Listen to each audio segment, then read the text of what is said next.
spesial bersama Bapak Pendeta Melatok sampai nanti di 8 pagi, di jam 8. Dan langsung saja kita ke pertanyaan yang sudah dikirimkan oleh kawan SKFM. Bapak Gembala? Silakan. Iya, langsung.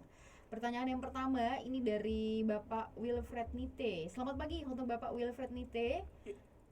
Ya, pertanyaan yang pertama, apa artinya surga di telapak kaki ibu? Padahal doa Bapa kami yang ada di dalam surga berarti Allah pun di telapak kaki ibu, karena Allah di dalam surga.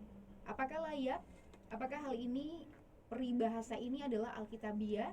Dan apakah ada tertulis dalam Alkitab? Sehingga ada ibu pendeta yang pernah berkhotbah di acara kematian kemarin di tahun 2010, dia memakai peribahasa ini. Jika maksudnya anak-anak harus menghormati orang tua, maka hal ini sudah ada dalam hukum Allah. Mohon penjelasan dari Bapak Gembala. Ya, istilah surga di telapak kaki ibu ya, ini pertanyaan yang baik. Istilah ini pasti bukan istilah dari dalam Kristen ya. Karena di Kristen betul hormati ayah dan ibu itu sudah jelas hukumnya. Itu tidak bisa ditawar-tawar ya. Dari 10 hukum Allah itu kita tahu hukum pertama sampai hukum keempat itu mengatur hubungan kita dengan Allah, Allah dengan kita. Iya toh?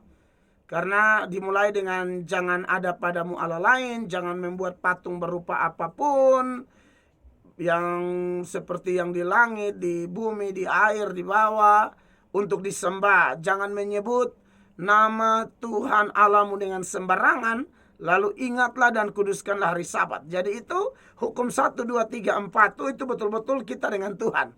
Makanya besok hari Sabat itu semua orang harus usaha ke gereja. Tidak boleh tidak. Sebagai orang yang menghormati Tuhan, itu hari Sabat Kristen, hari Minggu harus pergi ke gereja, kan gitu. Lalu hukum ke-5 sampai hukum ke-10 itu adalah hukum yang mengatur hubungan secara horizontal ya. Kalau tadi vertikal 1 sampai 4, 5 sampai 10 itu horizontal, sesama. Dan itu dimulai dengan hukum ke-5 itu, hormatilah ayah dan ibumu. Ya. Dan itu sampai dikutip kembali oleh Paulus lagi dalam Efesus pasal 6 ayat 1. Hai anak-anak, taatilah orang tuamu di dalam Tuhan, karena haruslah demikian.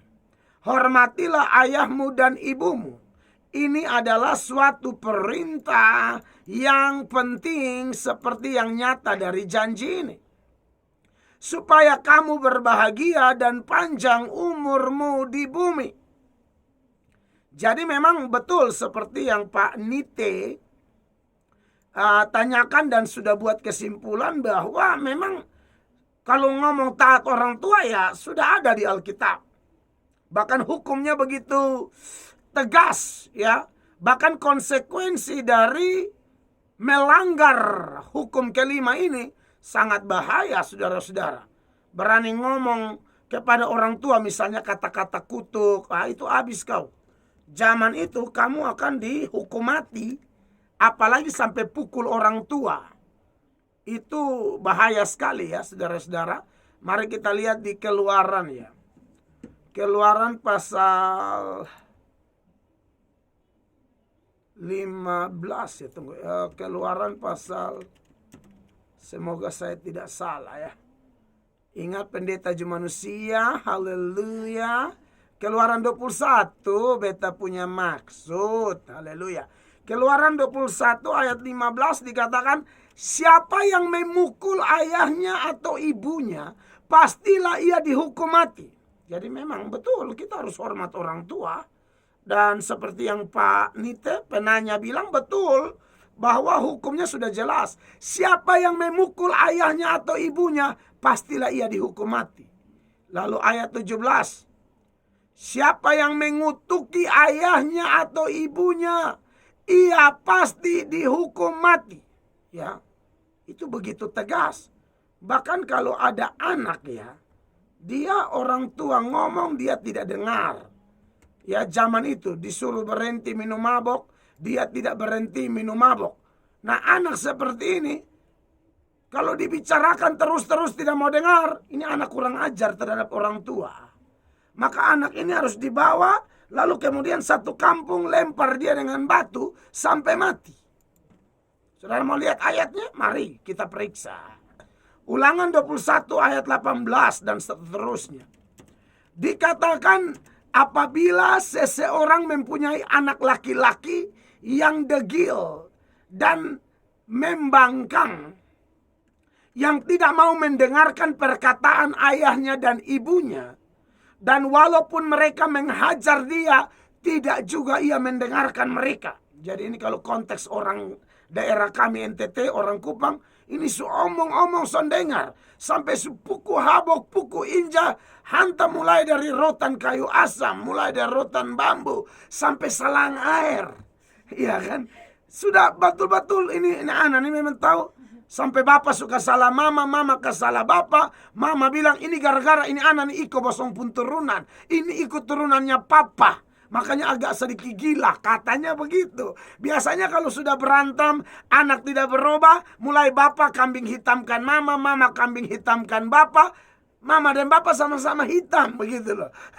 Jadi mama bilang ini turunan bapak, makanya anak kurang ajar begini. Bapak bilang turunan beta, apa? Basong pun turunan, supaya tahu. Basong semua tuh gila, dan lu nih mama supaya lu tahu, lu gila terakhir. Makanya mama pun gila tuh turun di anak. Omong sendengar supaya pokok puku habok segala macam.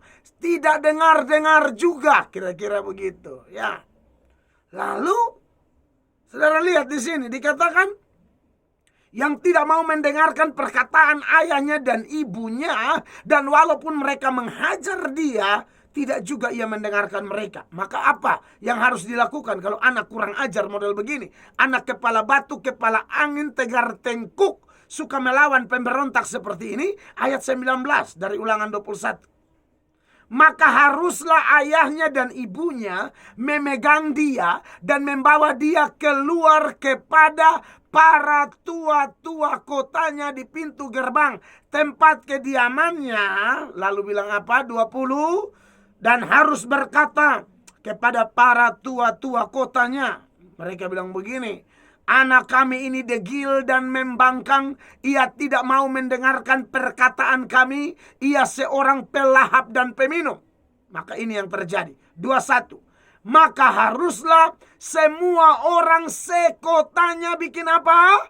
Melempari anak itu dengan batu sehingga ia mati. Anda lihat itu. Demikianlah harus kau hapuskan yang jahat itu dari tengah-tengahmu. Dan seluruh orang Israel akan mendengar dan menjadi takut. Jadi memang Pak Nite dan penanya pendengar semua tidak main-main loh saudara-saudara. Ya, tidak main-main ini saudara-saudara. Hukum menghormati orang tua, saudara-saudara. Ya. Tetapi yang menjadi pertanyaannya, bagaimana dengan istilah surga di telapak kaki ibu? Menurut saya surga yang dimaksud di situ bukan surga tempat tinggal Bapak ya, tapi mungkin itu surga apa ya? Figuratif lah, ada penggambaran-penggambaran tentang surga. Seperti ada yang bilang, contoh saja, Papua tuh surganya dunia, atau Bali tuh surga kecil. Nah, istilah-istilah surga figuratif seperti itu mungkin ya. Tapi kalau ajaran bilang seolah-olah surga di telapak kaki ibu, surga dalam artian surga tempat tinggal Bapa, atau surga apa ya? Surga itu kan kalau kerajaan surga, kalau kita lihat di dalam Alkitab itu kan artinya beda-beda ya. Ada arti surga yang berarti tempat tinggal Bapa di surga. Nah, kalau dalam artian ini ada janji bahwa orang percaya Yesus akan masuk surga. Nah, surga yang dimaksud adalah surga dalam artian tempat tinggal Bapa. Tapi ada satu surga yang itu artinya adalah keadaan. Kalau surga arti tempat, kita yang akan masuk ke sana setelah kita mati, bagi orang yang percaya Yesus kan. Tapi kalau surga dalam arti keadaan, justru surga itu yang datang pada kita, atau kerajaan Allah itu yang datang kepada kita. Kapan? Saat seseorang ya mengalami pekerjaan Roh Kudus di dalam dirinya. Saya tunjukkan beberapa data. Jawab begini, kita harus betul-betul ya lengkap begitu kan. Kita mulai dari Injil Matius ya. Matius pasal tunggu beta ingat 12 ayat 28. Ya toh, takutnya bagaya-bagaya salah gitu lah. Matius pasal 12 ayat 28 bilang begini, tetapi jika aku, kata Yesus, mengusir setan dengan kuasa roh Allah, maka sesungguhnya kerajaan Allah sudah datang kepadamu. Haleluya. Jadi ini kerajaan Allah dalam arti keadaan. Kalau dalam arti tempat, kita yang ke tempat itu nanti. Di sana ada Abraham, Ishak, Yakub, Elia, Musa, ya Petrus, Yohanes, semua ada di sana. Orang-orang percaya ada di sana. Nanti itu kita masuk ke sana. Tapi masih di dunia ini, ketika orang yang dulunya dijajah, diperbudak, dikuasai oleh setan, dan Tuhan ubahkan dia, setan diusir. Ini ayat bilang, usir dengan kuasa roh Allah, maka sesungguhnya kerajaan Allah apa? Sudah datang kepadamu. Jadi ternyata bicara tentang kerajaan Allah datang kepada kita, ini bicara tentang keadaan. Kita masih ada di dunia, tapi hidup kita itu sudah ada suasana surga oleh pekerjaan roh. Ada damai, ada kebenaran, ada sukacita. Walaupun ya secara ekonomi kita tidak sehebat orang lain lah. Secara pencapaian hidup, karir, pelayanan kita, level kita ya pas-pas lah gitu. Tapi dengar saudara-saudara, yang menentukan ada damai atau tidak bukan karena pencapaian, bukan karena status sosial, bukan karena ekonomi, tetapi karena ada Roh Kudus yang membuat kita itu mengalami kebenaran, sukacita, dan damai sejahtera. Bukan karena hal-hal lahiriah. Mari saya tunjukkan datanya lagi. Roma pasal 14 ya. Ayatnya yang ke-17.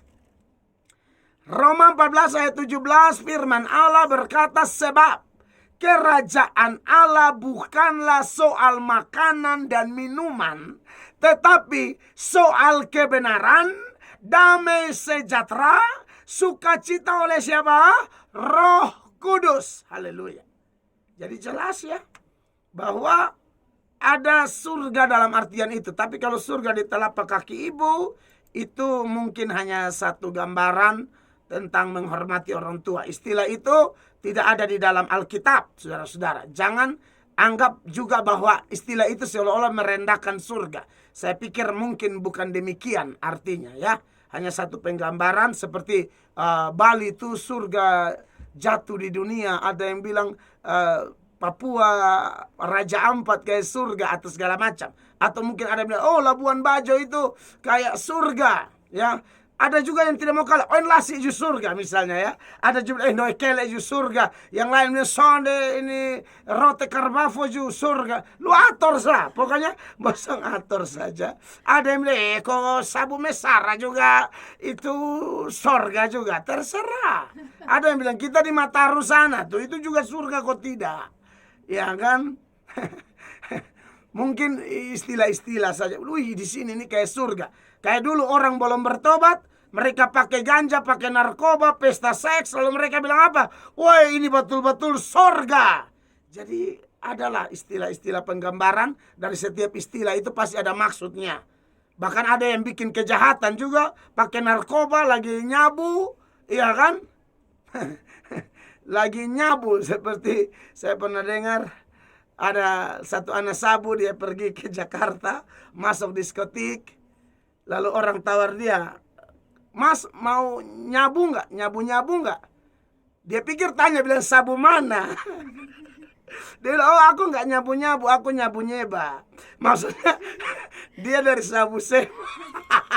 Ini joke aja ya saudara-saudara. Aku nggak nyabu, aku nyabu nyeba aja. Ya, nah jadi saudara-saudara,